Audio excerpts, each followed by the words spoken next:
성취될 하나님 말씀 누가복음 1장입니다. 5절부터 17절까지 성경을 다 찾아보시면 좋습니다. 우리 아이들도 성경 가져오세요. 누가복음 1장 5절에서 17절 다 찾으신 줄 알고 함께 읽겠습니다. 유대왕 헤롯 때에 아비야 반열에 제사장 한 사람이 있었으니 이름은 사가랴요. 그의 아내는 아론의 자손이니 이름은 엘리사벳이라. 이 두 사람이 하나님 앞에 의인이니 주의 모든 계명과 규례대로 흠이 없이 행하더라. 엘리사벳이 잉태를 못하므로 그들에게 자식이 없고 두 사람의 나이가 많더라.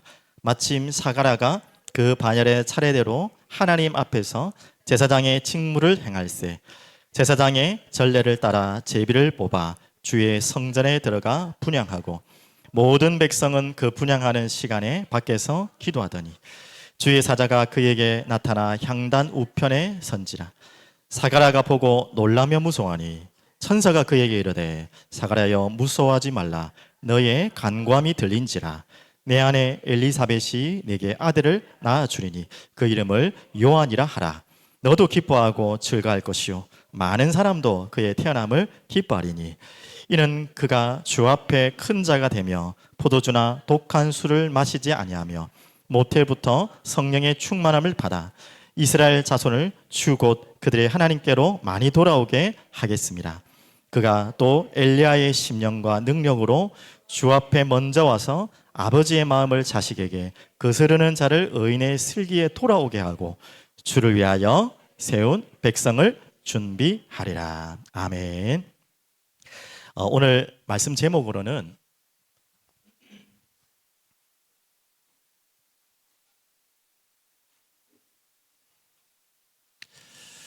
제목은 다 알고 계시죠? 네, 바로 기다리며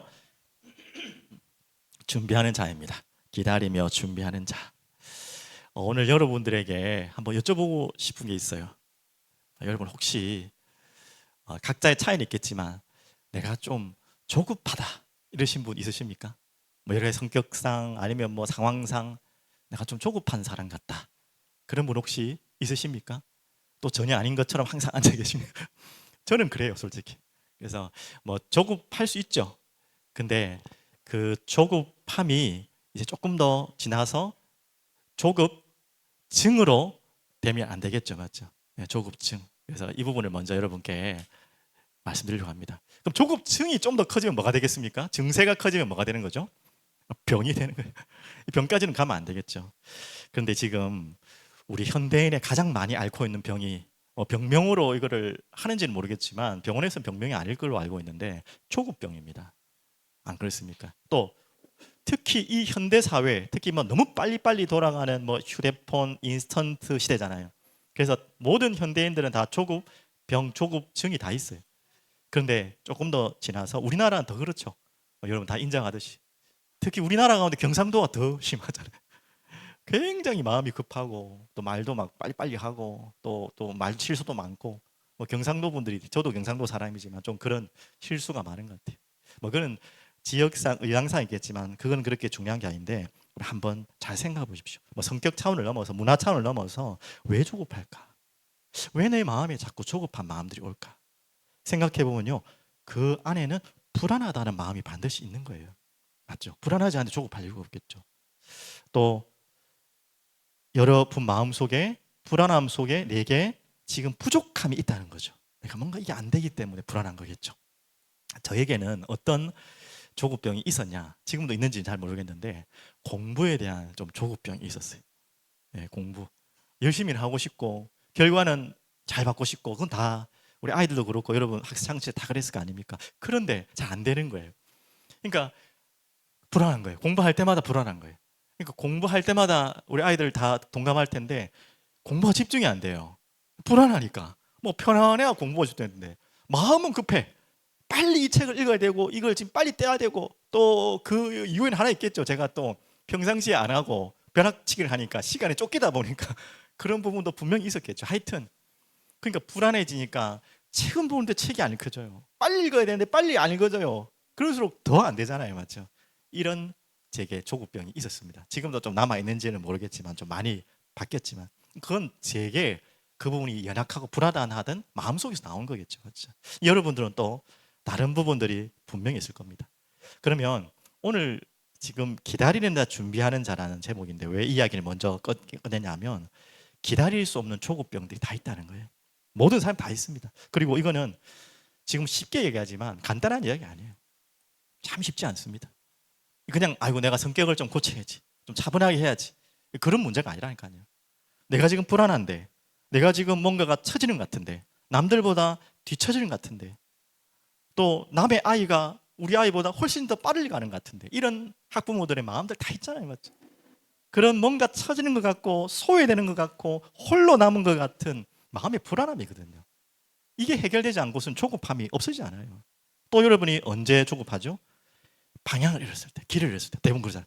갑자기 길을 뭐 깜빡했든지 잃어버릴 때, 아니면 갑자기 내비가 뭐 먹통이 될 때, 이럴 때 막 당황하죠. 또 물에 빠졌을 때 그러잖아요. 수영을 못해서도 있겠지만 가만히 그러니까 죽었다 생각하고 누워버리면 살 건데 살 거라고 막 조급해가지고 막 어쩔 수 없는 마음이지만 그러다가 더 물속으로 들어가잖아요. 그런 많은 길을 잃었을 때, 문제가 왔을 때 우리에게는 그런 일들이 생깁니다. 뭐 조금 화제를 가볍게 넘기면 아까 성격 이야기했지만 혹시 뭐 여러분 뭐 체질 저 그렇게 많이 안 따지는데 소양인 체질 있습니까 혹시? 내가 한의원 가니까 나 소양인이랍니다. 혹시 손 한번. 네, 제가 소양인입니다. 정확하게 뭐 우리가 딱딱 나눌 수는 없죠.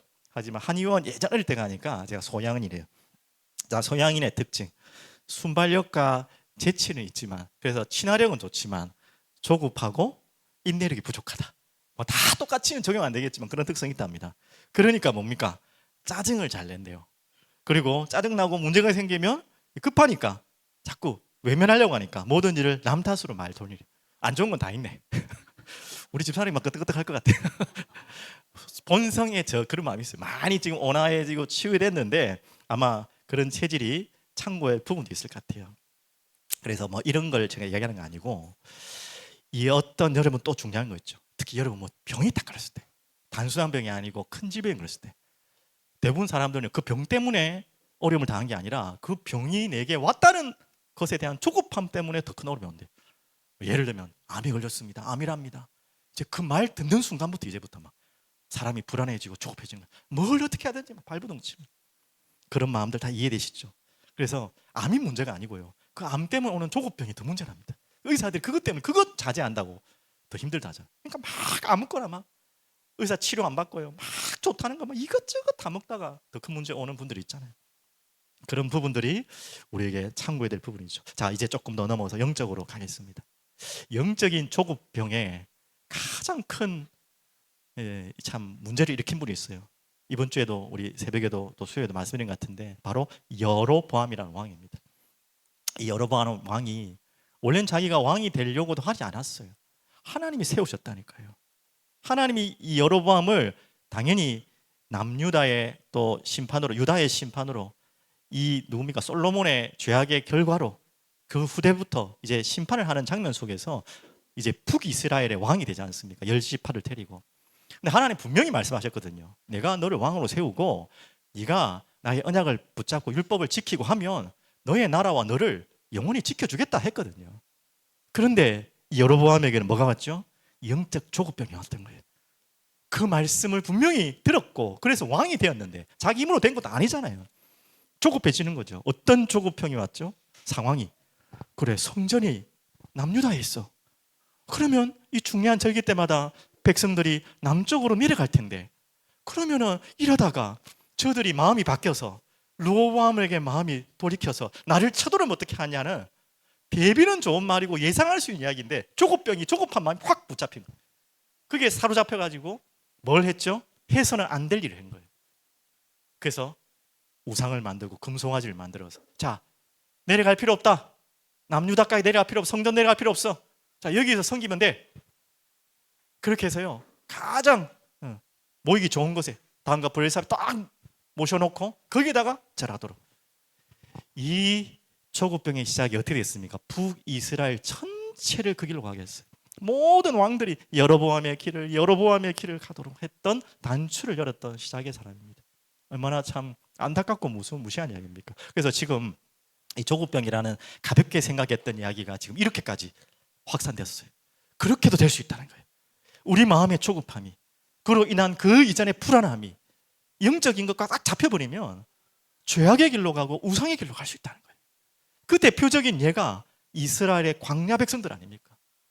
하나님이 어떻게 이스라엘 백성을 건져서 광야까지 인도하셨는데 그 조급병이 온 이스라엘을 덮어서 뭐라고 합니까? 왜 우리를 여기서 죽이려고 하냐?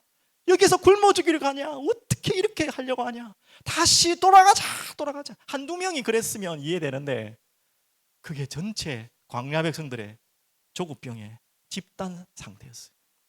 얼마나 안타깝습니까? 그게 결국은 어디까지 갔죠? 가나안으로 못 들어가는 결과까지 왔잖아요. 그래서 이 조급병 간단한 이야기 아닙니다. 그냥 성격 이야기하는 게 아니고 소양인 지금 그 이야기하는 게 아니에요. 영적인 조급병, 이거 너무너무 큽니다. 조급하니까 대충 빨리 하나님 언약 다 놓쳐버리고 눈에 보이는 것 쫓아가고, 그게 전부 지금 이스라엘 백성도 역사의 이야기입니다. 우리도 이걸 자세히 봐야겠죠. 자, 그래서 오늘 중요한 이야기죠. 가볍게 할 이야기 아닙니다. 가볍게 시작했지만, 그래서 우리에게 반드시 찾아야 될 답이 뭐냐? 기다리는 자.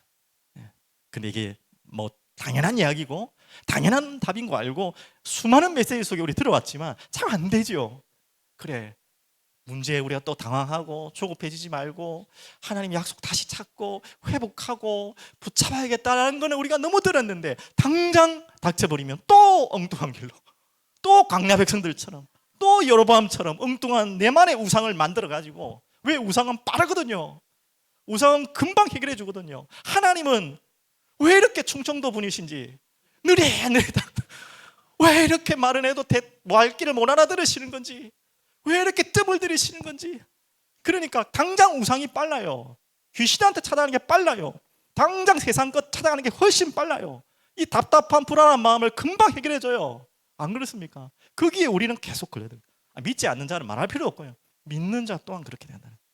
얼마나 우리가 그게 큰 손해를 보고 지금 우리가 그 역사를 성경을 통해 계속 반복해서 확인하고 있잖아요. 그런데도 또 우리 넘어져요.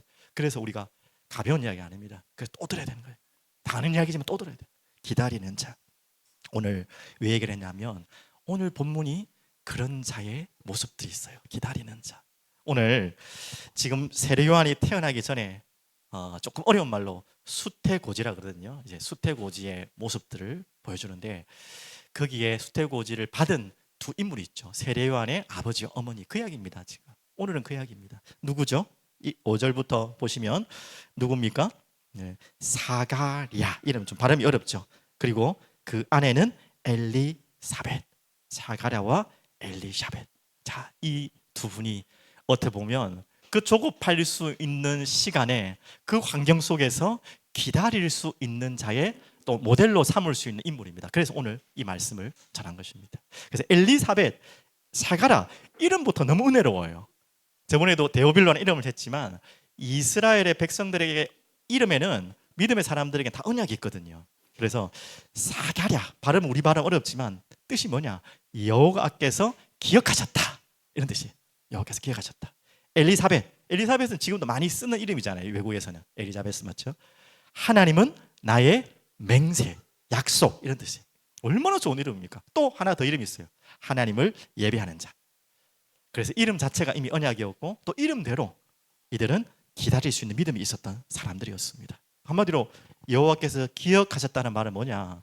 성경에는 구약을 읽어가시면 아시겠지만 여호와께서 기억하시고라는 단어가 굉장히 많이 나옵니다. 특히 대표적으로 출애굽 이전에 이스라엘 백성들이 울부짖잖아요. 그 애굽의 고통 속에서 막 울부짖을 때 참 뜸은 많이 떨이시는 분은 맞은 것 같아요. 하나님 400년 동안 기다리셨다가 잊어버리신 게 아니고 기억하시고, 그들의 말을 기억하시고 그때부터 일을 시작하셨습니다.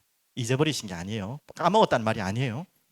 기억하신 하나님, 절대 잊지 않는 하나님이란 말입니다. 그걸 사가랴의 이름 속에 이미 기억하고 있었던 거죠. 그리고 하나님은 나의 맹세, 엘리사벳이란 말 뜻이 뭡니까? 하나님은 그분의 약속을 반드시 이루실 분이라는 거예요. 우리가 생각할 때는 너무나 뜸을 들이시니까 잊어버린 것 같고, 아니 하나님이 잊어버리신 것 같은, 언약을 놓친 것 같은 우리 착각을 하지만 하나님은 그러신 분이 아니에요. 그걸 여러분이 기억하셔야 되겠습니다. 그래서 이런 샤가랴, 엘리사벳, 자, 이를 하나님이 말씀 속에 직접 말씀하고 있죠. 다시 한번 5절부터 5절 읽었죠. 6절 한번 보겠습니다. 이 두 사람이 하나님 앞에 누구라고요? 의인이니. 그러면 조금 갸우뚱하지 않습니까? 이 땅에 과연 의인이 누가 있을까? 의인은 없나니 하나도 없다 했는데, 자, 그 의인에 대한 뒤에 답이 있습니다. 주의 모든 계명과 규례대로 흠이 없이 행하더라. 당연히 흠이 없이 행할 수는 없겠죠. 그렇지만 하나님이 보시기에 분명히 그 하나님의 마음을 품고 그 규례와 율법을 묵묵히 지켜갔던 자입니다. 하나님은 그런 자를 의인이라고 합니다. 그리고 조금 더 언약적으로 구속사적으로 설명하면 무엇 때문에 이런 율법과 명령들을 지켜갔을까요? 이 제사장 지파 아닙니까? 두 가정 다 제사장 지파의 남편과 아내예요. 레위지 자손이에요. 그들이 기다렸던 게 있죠. 막연하게 율법을 지켜서 뭔가를 해결받으려는 것이 아니라 장차 오실 누구를 기다렸기 때문에, 메시아 그리스도를 기다렸기 때문에, 그래서 기다리고 끝까지 지키고 율법을 행했던 것입니다. 자, 이거 뭐 그거 당연한 거 아닙니까? 하지만 자, 지금 그런 상황이 아니에요. 지금 얼만큼 이 엘리사벳과 샤가랴가, 특히 샤가랴가 지금 이 기다리고 있는지 아십니까? 지금 여러분 참고로 아시면 말라기가 구약의 마지막 성경인 거 아시죠? 이거 내가 물어볼 걸. 성경의 마지막 성경이 뭘까요? 우리 아이들 이거 메시지를 안 듣고 있네. 방금 이야기했는데 말라기입니다. 그럼 말라기 이후에 지금 복음서가 쓰여질 때까지 기간이 몇 년을 기다렸을까요? 맞춰봅시다. 우리 아이들 그냥 뭐 기억하기 쉽게. 구약과 신약 사이의 기간이 몇 년을 기다리게 했을까요? 인트 40년. 40년도 길다, 맞지? 길게 생각하지. 400년. 400여 년. 400여 년을 지금 기다리고 있어요. 그동안에 성경의 내용이 없어요. 많은 또 일들이 있었죠. 뭐 헬레니즘 시대 때, 또 알렉산더 대왕 시대 때 하나님이 하신 어마어마한 역사와 그리스도를 준비하시는 우리에게 있지만 성경적으로는 지금 비어있는 시간이에요. 선지자를 보내지 않으셨어요. 그리고 지금 그때까지 기다리다가 지금 400년 동안 지금 기다리고 있는 거예요. 지금 사가랴, 엘리사, 지금 뭔 말인지 알겠죠? 단순한 기다림이 아니에요. 조급해져도 벌써 조급해야지. 그럼 우리가 조급해지면 뭐 하죠? 그분을 신뢰하지 않겠죠. 신뢰하지 않으면 그분의 명령을 지키지 않겠죠. 반대로 얘기하면 이렇게까지 의인으로 끝까지 하나님 앞에 하나님의 계명과 규례를 흠이 없이 행했다는 것은 뭘 하고 있다는 거죠? 기다렸다는 거예요. 400년이나 아무 말씀 없었는데 400년의 세월을 지금 선지자 없이 보내고 있는데, 하지만 그 구약의 말씀의 성취를 기다렸던 자입니다. 너무 참 감사하죠. 이런 자를 하나님이 의인이라는 것입니다. 그래서 7절 보시면요, 엘리사벳이 또 잉태를 못함으로 그들에게 자식이 없고 두 사람의 나이가 많더라. 지금 두 가지를 기다리고 있어요. 하나는 역사적인 큰 구속사적 개념에서 기다림이 있고, 또 하나의 기다림은 당장 그때 당시에는 아들 없는 것이, 언약의 후손이 없는 것은 큰일 날 일이잖아요. 그런데 자녀가 없는 거예요. 이 두 가지가, 이게 뭐 이 큰 구속자적 기다림도 있지만 당장 자기 현실 속에서 가장 큰 어려움, 지금 뭐 자녀 없는 것이 큰 문제는 아니지만 이때는 뭐 정말 큰 문제 아닙니까? 그래서 지금 그걸 또 기다리고 있는 거예요. 그러면 얼마나 힘이 빠지겠습니까? 나이는 들 만큼 들었고 뒤에 나오지만 이제는 아기를 가질 수 없는 나이만큼 기다렸어요. 그러면 보통 사람 뭐 하죠? 포기하거나 불신앙하거나 원망하겠죠. 하나님 계신 거야? 하나님이 정말 있다면 어떻게, 지금 얼마나 기도했는데 아니 이렇게 나에게 이렇게 할 수 있냐? 구속사적으로도 그 기다림이 지금 너무나 길었고요. 당장 자기 문제도 해결이 안 되는 거예요. 이런 속에서 이들이 포기하지 않고 있었다는 것이죠. 그걸 우리 예상할 수 있죠. 그렇다면 뭐 율법 지키지도 않겠죠. 뭐 엉뚱하게 살겠죠. 하나님 뭐 기도도 안 들어주는데, 그런 사람이 아니었다는 것이죠. 다 한 분을 더 소개해 주고 싶습니다. 하나님 앞에 선 의인. 저번 주에 계속해서 반복해서 말씀드린 레갑인. 저 반복해서 많은 이야기 하는 걸 별로 안 좋아하는 스타일인데 너무 은혜돼가지고 못 들으신 분 계실까 봐 한 번 더 말씀드립니다. 또 제가 묵상과 설교, 말씀과 묵상 지금 계속하고 있는데, 예레미야 35장을 오늘 순서예요. 참 기가 막히게. 그리고 저번 주에는 열왕기 하를 읽으면서 레갑의 아들 여호와답의 이야기가 나와요. 이거 딱 맞아졌죠. 오늘 이 말씀 안 자르면 안 되는 시간표 같아. 하나님 그렇게 하신 거예요. 잠시만 참고로 말씀드리면 이 레갑인이 어떤 사람이냐면 유목민들입니다. 이스라엘 유대인이 아닌 이방인입니다. 어디서부터 이 레갑인의 그 뿌리까지 올라가야 되냐면 모세의 장인. 모세의 장인은 당연히 유대인이 아닐 거 아닙니까? 그 장인이 당연히 모세를 사위로 모시면서 한 부족으로 같이 묶이게 되겠죠. 그러면 참 은혜로 이 개인 족속이 이 모세와 이 언약의 백성 속으로 이방인이죠. 오늘 그 이야기도 들을 수 있겠죠. 누가는 이방인이에요. 데오벨로도 이방인이에요. 이방인 가운데 은혜로 들어온 족속이 개인 족속. 그 가운데 후손이 바로 레갑입니다. 그 레갑의 아들이 여야답입니다. 그런데 이 레갑의 아들 여야답의 말씀 그리고 순종하게 하는 명령이 있었어요. 그게 뭐냐? 포도주를 금하고 또 집을 짓지 말고 유목민 생활하고 뭘 금하고 있어요. 그게 예레미야 35장에 잘 나와 있는데 그건 여러분 다시 한번 읽어보시고요. 근데 제가 말씀드리고 싶은 거는 이 여야답이 조상인데요. 제가 다시 한번 역사적으로 보니까 200년이 아니라 250년이래요. 뭐 다양하지만 250년의 조상이에요. 이 여호야답이라는 사람이. 근데 이 여호야답이라는 조상이 한 명령을 250년 동안 그 후손들이 묵묵히 지키고 있는 거예요. 그게 예레미야 35장에 나옵니다. 바보처럼 지키고 있는 거예요. 얼마나 무식한 이야기입니까? 이스라엘 백성들은 가나안 땅에 정착해서 당연히 정착하는 게 편하고 안정적이겠죠. 돌아다니는 인생이 뭐가 좋겠습니까? 그런데 그 레갑 그리고 여호야답의 그 조상의 명령을 그대로 받아서 끝까지 유목민 생활을 하고 들어오지 않아요. 전쟁 때문에 어쩔 수 없이 유다에 잠시 들어오긴 하지만 결국 유목 생활해요. 그러면서 끝까지 이 언약을 지키고 또 세상과 구별되어 우상 앞에 서지 않고 끝까지 바알을 배격하면서 살았던 족속들이 레갑인입니다. 하나님이 얼마나 기뻐하셨냐면 이 레갑인들에게 여호와의 일을 맡기겠다. 너희들이 이 여호와의 일을 맡기는데 너희 자손들이 끊어지지 않겠다. 그렇게까지 축복하시는 민족이 바로 레갑인. 세상 사람들이 볼 때는 바보같이 멍청이같이 적당하게 세상에 함께 휩쓸려서 살고 타협하고 살아야지. 그랬던 자들이 유대인들이에요. 적당하게 농경 생활하면서 거기에서 섬기는 바알신, 아세라신 적당하게 양다리 걸치면서 여호와도 섬기고 그러면서 그렇게 얻어터진 거 아닙니까?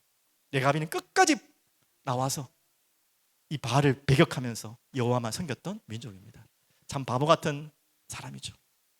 하나님이 누구를 기뻐하시겠습니까? 제가 금요일도 얘기했지만 한 번만 더 설명드릴게요. 제 과거에 섬겼던 교회에 민땡땡 우리 성도님이 계셨어요. 뒤늦게 조금 나락하신 분입니다. 뭐 속된 말로 세상 사람들은 안 좋은 말로 바보라고 많이 그렇게 하시죠. 그런데 제가 이야기했잖아요. 수련회를 딱 가려고 하는데 오후 5시에 수련회 시간 그 교회로 모여서 가겠습니다라고 광고를 다 했는데 조금 잘못 들으셨는지 그분의 연약함 때문인지 오후 5시에 안 오고 새벽 5시에 그날 오신 거예요. 새벽 기도 하는데 오신 거예요. 그 새벽 기도 안 오시는 분이 오셔가지고 왜 오셨냐 물어보니까 안 가냐고 새벽 5시에 간다고 했지 않았냐. 오후 5시라니까. 그러면은 뭐 좀 집에 계셨다고 오시겠냐니까. 아니라고 나 여기서 계속 있겠다고. 그래서 새벽 5시부터 오후 5시 12시간을 그 교회에서 죽치고 계셨던 거예요. 그런데 이제 오후 5시가 딱 되니까 성도님들은 그 시간에 안 오시잖아요. 제가 지금 윤리 도덕이 하는 거 아닙니다.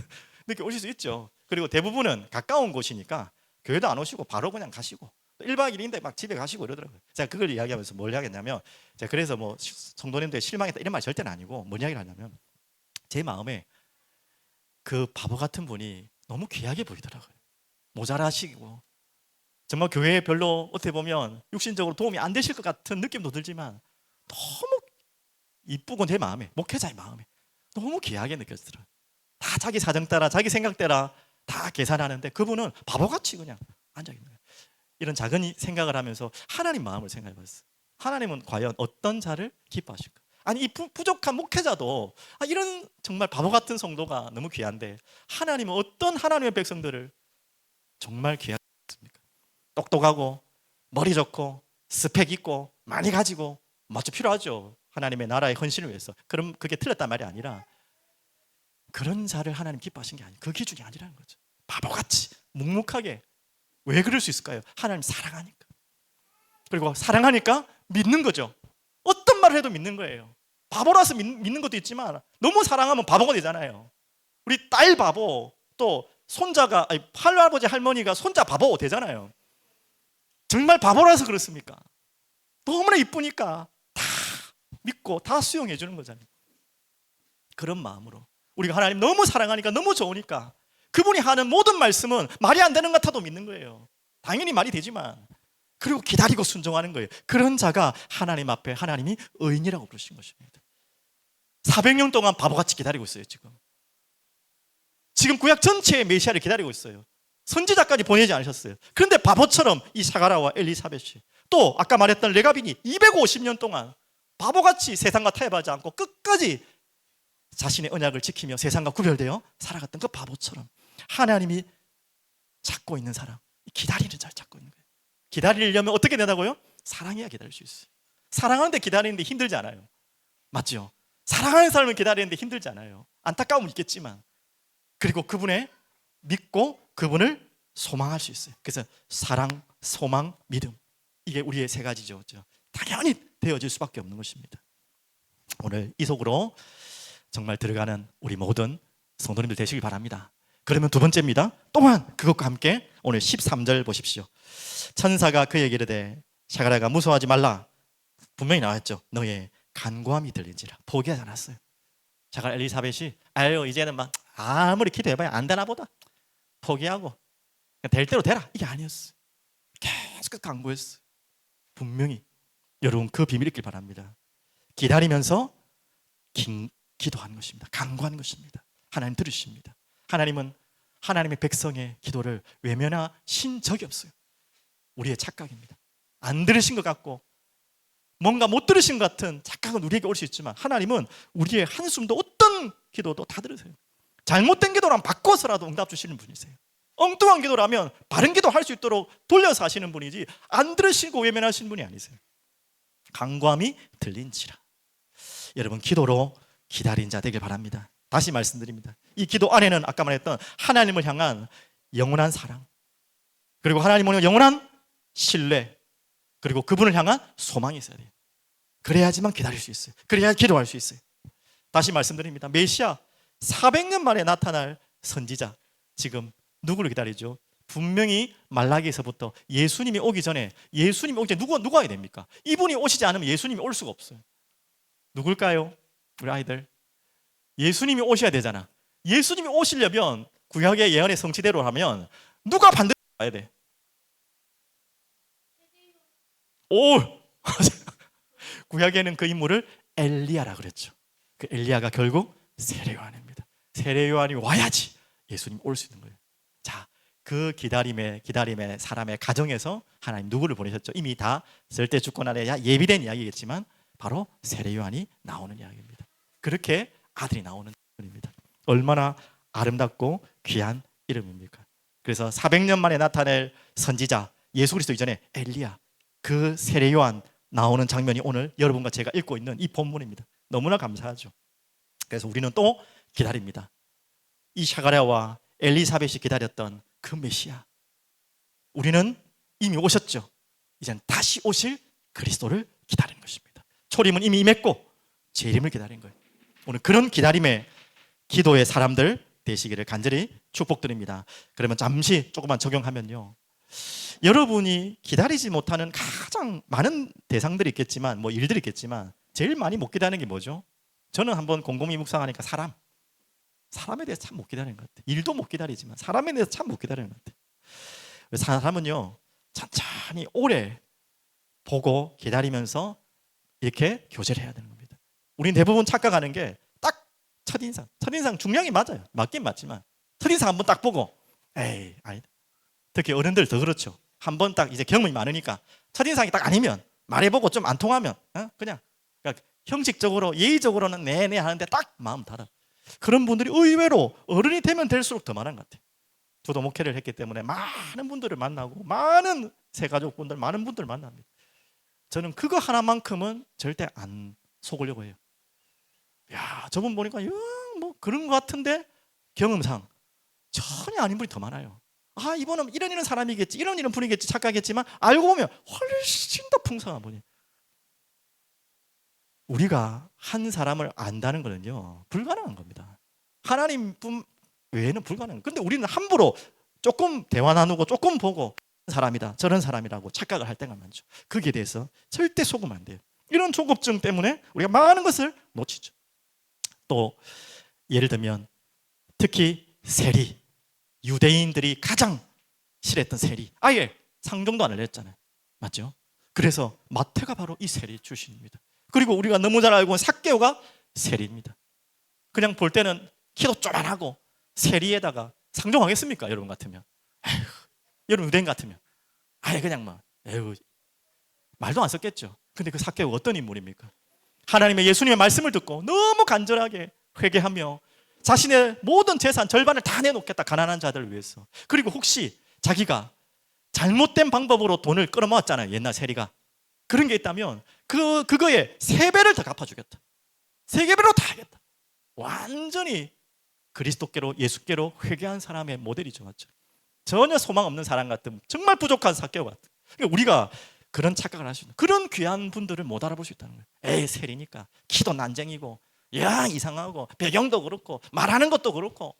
혹시 그런 착각을 하고 있다면 우리에게 빨리 이 부분을 기다림으로 찾으셔야 됩니다. 조급해지면 절대 사람을 제대로 볼 수 없어요. 하나님도 우리를 얼만큼 기다리시는데, 맞죠? 그리고 여러분 제일 많이 듣는 거죠, 확증 편향. 요즘에 가장 많이 듣는 확증 편향. 대부분 특히 이 이념에서 너무나 많은 이런 분들이 있지만, 제 이념 얘기를 하는 게 아니고 한 가지가 맞다고 생각하면 그거에 대한 정보만 계속 듣는 거예요. 내가 좌파다 하면 좌파 메시지 막 우파다 우파만 막. 그러니까 아예 그 사람들끼리만 어울리고 그 사람들끼리만 이야기하고 하니까 완전히 이게 소통. 이념 이야기할 필요는 없고요. 어떤 부분이 다 그렇잖아요. 한쪽만 계속 듣다 보면 반대쪽의 이 의견을 듣지도 않으려고 하는 그런 많은, 우리에게는 조급증이, 불안증이 있습니다. 이것들이 지금 어려움을 주는 거죠. 그래서 다시 말씀드립니다. 하나님의 형상인 우리 인간은요 어마어마한 세계가 담겨있는 한 사람입니다. 단순하게 이렇게 저렇게 판단할 수 있는 자격도 없고 우린 조건이 없어요. 기다릴 수 있어야 돼요.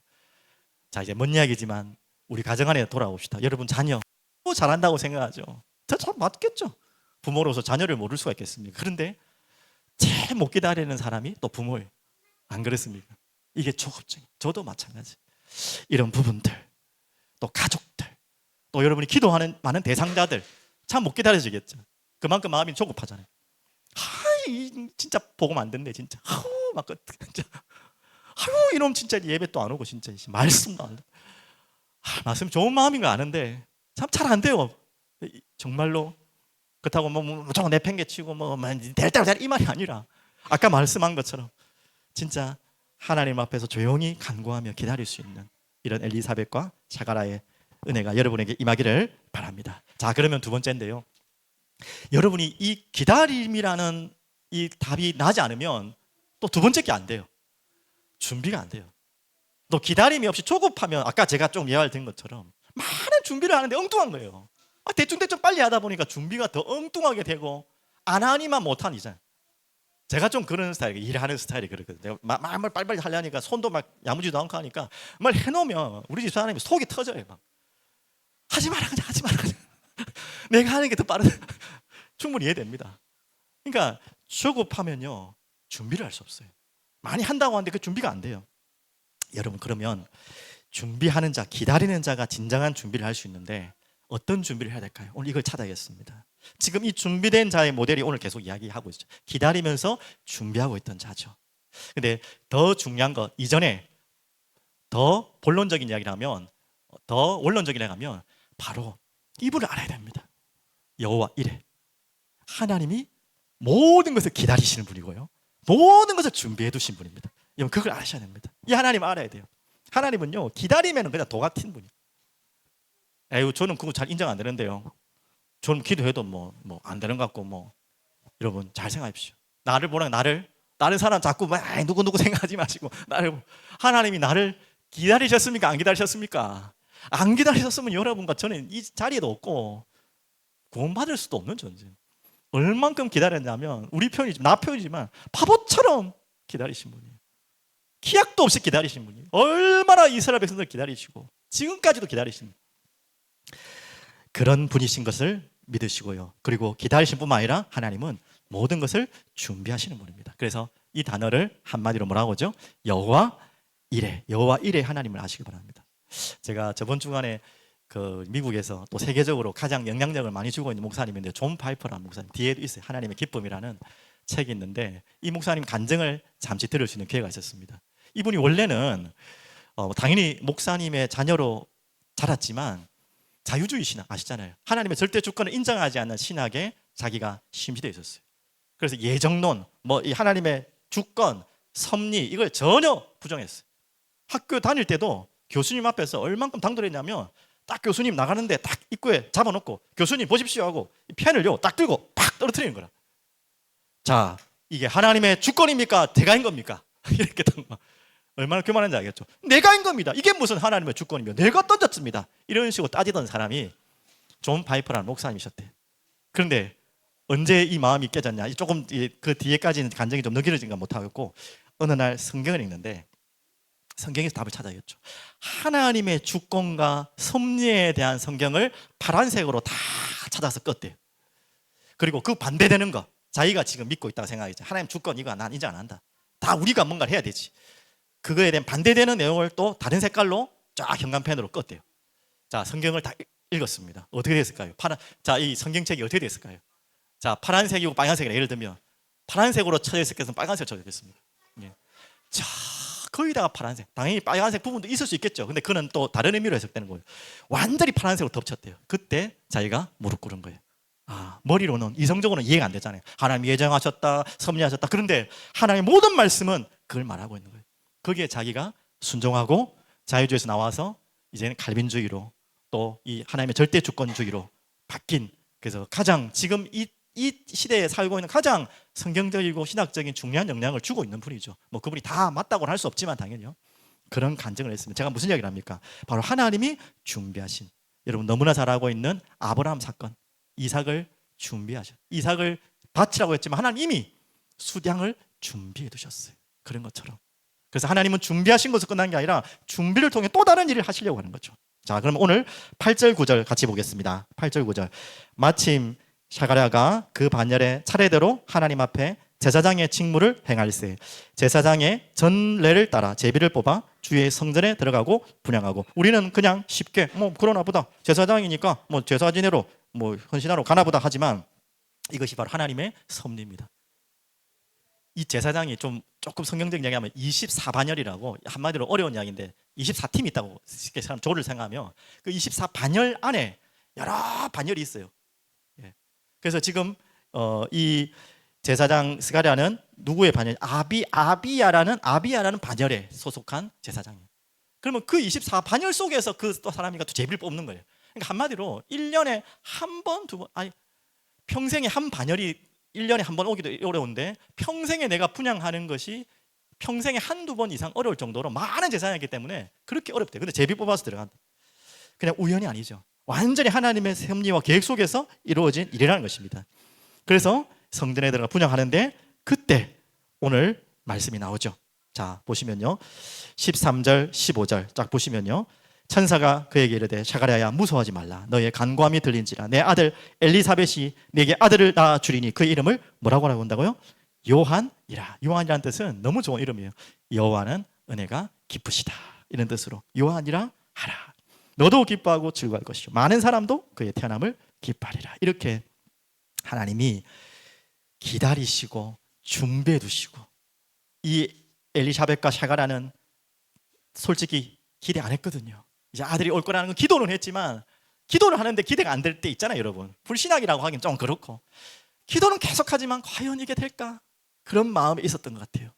그런데 하나님은 다 준비하시고 섭리하시고 계획하시고 이렇게 요한이라는 여호와의 은혜가 깊으신 그 의미의 뜻의 요한의 아들을 준비하신 거죠. 그래서 주 앞에 큰 자, 제일 큰 자라고 우리가 말했던 요한을 하나님은 다 준비해 두셨던 것입니다. 자, 그러면 하나님이 이렇게 막무의 간해가 아니시고 기다리시는 분이시고 모든 것을 예비하시고 준비하시고 섭리하시는 주권자가 맞다면, 여러분 그거를 믿는다면 두 번째, 이 속에서 우리가 준비하는 자입니다. 맞죠? 이렇게 준비하는 자. 막연하게 준비하는 게 아니고. 그러면 여러분은 어떤 자세로 준비하는 거죠? 하나님께서 이미 준비하셨다는 걸 믿고 준비하는 거예요. 내가 뭔가를 막 찾아내가 준비하는 게 아니라 하나님께서 이렇게 여호와 이레의 하나님이시다. 모든 것을 준비해 놓고 우리를 부르셨다. 나를 부르셨다. 나를 기다리게 하신다. 그 믿음으로 우리가 준비하는 것입니다. 그래서 정확하게 말하면 주님이 준비하심을 믿는 자가 준비하는 자예요. 여러분 아시겠습니까? 그렇게 준비하시기 바랍니다. 그러면 그 준비하신 하나님, 그분의 열심을 아는 자, 그분을 신뢰하고 신실하게 믿는 자들이 어떻게 준비하고 무엇을 준비합니까? 하나님이 이삭을 준비하시고 이삭 옆에 수량을 준비하신 것처럼 우리 인생에 그 준비하심이 있다니까요. 자, 그래서 16절, 17절을 같이 한번 읽겠습니다. 자, 하나님 우리에게 무엇을 준비하기를 원하시고 무엇을 하기를 원하십니까? 16절, 17절 이스라엘 자손을 주 곧 그들의 하나님께로 많이 돌아오게 하겠습니다.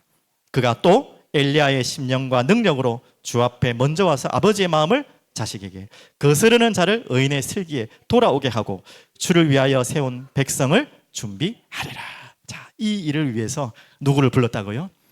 세례 요한을 갑자기 준비하신 게 아니라 이미 말라기 4장에 나오잖아요. 마지막 장에 나오잖아요. 엘리야를 보내겠다. 이미 하나님은 창세전에 영세전부터 그 주권 아래 섭리 아래 다 준비해 두시고 이 날을 기다리다가 허락하신 것입니다. 누구를 통해? 이걸 믿고 준비하고 있는 자를 통해 하나님 허락하신 거예요. 여러분 그걸 믿으시길 바랍니다. 그래서 하나님께서 여러분을 준비하시고 요한을 준비하셔서 결국 하고 싶은 일이 무엇이냐? 오늘 다시 한번 16절 10절 볼까요? 자세히 볼까요? 이스라엘 자손을 어떻게 해요? 주 곧 그들의 하나님께로 많이 돌아오게 하셨습니다. 하나님이 지금 이미 준비하셨고 찾고 있는 그 사람이 누구라고요? 세례요한 같이 여러분 찾고 있습니다. 누가 같이, 데오빌러 같이 많은 사람을 하나님께로 돌아오게 할 자를 하나님은 준비하고 계세요. 그런 자를 찾고 계세요. 17절 또 엘리야의 심령과 능력으로 주 앞에 먼저 와서 이 엘리야의 심령과 능력이 무엇입니까? 그 뒤에 있죠. 아버지의 마음을 자식에게 거스르는 자를 의인의 슬기에 돌아오게 하는 자. 이 하나님의 아버지의 마음을 품고 그 마음을 전달해 줄 그런 자를 지금 준비하고 기다리고 계신 거예요. 하나님 여러분이 그런 자 되길 원합니다. 요한처럼 여러분 그런 자를 준비하기를 원하신 거예요. 그래서 주를 거스르는 자를 의인의 슬기에 하나님의 복음의 은혜 속으로 들어올 수 있도록 주를 위하여 세운 백성을 준비케 하신 거예요. 그 일에 하나님이 여러분을 저를 부르셨습니다. 또 사용하실 것입니다. 여러분 정말 하나님의 언약을 기다리고 하나님의 준비하심을 믿고 무엇을 준비한다고요? 많은 자들이 하나님께로 돌아오고 아버지의 마음을 듣도록 우리 자신을요 하나님 마음으로 채우겠죠. 그 마음을 전하는 자로 하나님 여러분을 준비하신 줄 믿습니다. 그래서 너무 귀한 구절 한 구절만 더 설명드립니다. 다니엘 12장 3절 잘 아는 말씀이죠. 지혜 있는 자는 궁창의 빛과 같이 빛날 것이요 많은 사람을 옳은 대로 돌아오게 한 자는 별과 같이 영원토록 빛나리라. 하나님은 여러분을 이미 요한을 준비하시고 또 그리스도 메시아를 준비하셔서 구원의 길을 여신 것처럼 이제는 하나님이 여러분을 기다리고 계십니다. 저희들을 기다리고 있어요. 이런 교회를 기다리는 거예요. 바보같이 묵묵히 조급하지 않고 하나님을 신뢰하고 끝까지 믿고 기다리며 그분이 준비하신 것을 확인하고 우리 인생을 드릴 그런 준비하는 자를 찾고 계십니다. 그러면 결론으로 마지막으로 말씀드리겠습니다. 여러분 정말 참 기쁨이 뭘까요? 여러분 인생에 가장 기쁠 때가 언제였습니까? 우리 아이들 언제 제일 기쁩니까? 어른들한테는 물어보기도 민망하고 대답도 안 하실 것 같으니 아이들 내가 가장 기쁠 때 지금까지 너 얼마 안 살았기 때문에 기억하기 쉽잖아. 뭐 사줬을 때 뭐 내가 얻고 싶을 때 그럴 때 있죠. 맞습니다. 그건 다 지나가는 거예요. 정말 기쁠 때가 이럴 때입니다. 이럴 때인 것으로 확신합니다. 언제나 하나님이 준비하시고 허락하신 응답을 내가 확인했을 때 바로 그 이야기입니다. 그 14절을 보십시오. 14절. 자 이제 요한을 주겠다고 하니까 14절 너도 기뻐하고 당연하겠죠. 기다렸던 아들이 태어나니까 즐거워할 것이요 많은 사람도 그의 태어남을 기뻐하리니. 이게 무슨 말일까요? 당연히 그 가정에서 아들을 달라고 기뻐했기 때문에 너는 기뻐할 걸 아는데 많은 사람까지도 그의 태어남을 기뻐하겠다. 이 말은 뭡니까? 무슨 이야기겠습니까? 하나님이 요한을 한 가정에 아들 주려고 보내신 것이 아니에요. 그 아들을 통해서 요한을 통해서 하나님은 메시아를 준비하는 자로 예비하셨고요. 이 그리스도를 알리는 자로 먼저 하나님이 나게 하신 거예요. 그래서 이것으로 기뻐하고 즐거워하는. 그래서 하나님이 준비하시고 응답하신, 허락하신 응답을 확인할 때 진짜 기쁨이 오는 거예요. 단순하게 아유 내가 우리 집에 뭐 애가 없어가지고 애를 낳아주니까 기쁜, 그 기쁨이 아니에요. 하나님이 여러분 가정에 아이를 주셨다면 그 아이를 통해서 하실 일이 있기 때문에 그것 때문에 더 기쁜 거예요. 오늘 그거 아닙니까? 세례 요한을 주셨기 때문에 기쁘기도 하지만, 그게 우리 가정의 아들이기 때문에 기쁘지만, 그게 다가 아니라는 거예요. 그 아들 때문에 온 인류가 기뻐할 메시아를 예비하는 자로 불렀기 때문에 온 인류가 기뻐하는 것이다. 이것을 찾을 때 우리에게는요 영원한 기쁨이 오는 거예요. 아들 낳은 거, 안 되는 거 해결된 거, 어려운 문제 해결된 거, 잠시 기쁨 끝나요. 하지만 그것을 통해서 하나님의 주신 예비된 것을, 영원한 언약의 성취를 확인하면 그것은 영원한 기쁨이 오는 거예요. 오늘 그 기쁨을 맛보시기 바랍니다. 좀 어려운 이야기지만 이해하실 줄 믿습니다. 두 번째, 자, 서론부터 계속해서 우리가 잘 안 되는 부분, 조급증 치유 어떻게 하면 될까요? 어떻게 하면 될까요? 오늘 말씀을 통해 이미 답을 다 찾으셨겠지만 조금 정리하겠습니다. 이 기다림의, 이 말이 좀 이상한데요, 끝, 좀 우리 속된 말로 끝판왕, 종결자 누구죠? 아까 다 설명했죠? 바로 하나님이십니다. 그리고 그분은 또 누구죠? 예수님이십니다. 여러분이 이분을 알아가면 돼요. 이분은 기다림의 끝입니다. 종결자라고 봐야 돼요. 얼만큼 이 하나님이, 예수님이 기다리시고, 또 기다린다고 두 손 두 발 놓고 기다리신 게 아니라 모든 걸 준비해 놓고 기다리신다는 거예요. 그분을 알아가면 알아갈수록 우리는 기다릴 수 있어요. 그분을 모르면 모를수록 우리는 조급해져요. 여러분, 그렇게 그분을 알아가고 교제하시고 닮아가고 따라가면 기다릴 수 있는 사람으로 바뀌어 나갈 줄 믿습니다. 우리의 조급증이 치료될 줄 믿습니다. 그렇다고 다시 말씀드립니다. 아무것도 안 하고 두 손 두 발 내려오는 게 아니에요. 나태하고 게으름을 말하는 것이 아닙니다. 절대 그게 아니고요, 기다리면서 준비하는 것입니다. 하나님이 준비하신 것을. 이런 자에게 하나님은 기다림만큼의 열매 있는, 가치 있는, 맛있고 풍성한 열매를 허락하실 줄 믿습니다. 그래서 주의 길을 예비하라, 많은 사람들이 돌아오도록. 바로 이 기다림 속에 이 말씀을 선포한, 이 말씀의 주인공인 세례 요한이 지금 나오는 장면이에요. 그리고 우리가 마지막으로 말씀드릴게요. 힌트입니다. 여러분, 광야라는 말 아시죠? 광야라는 뜻 아십니까?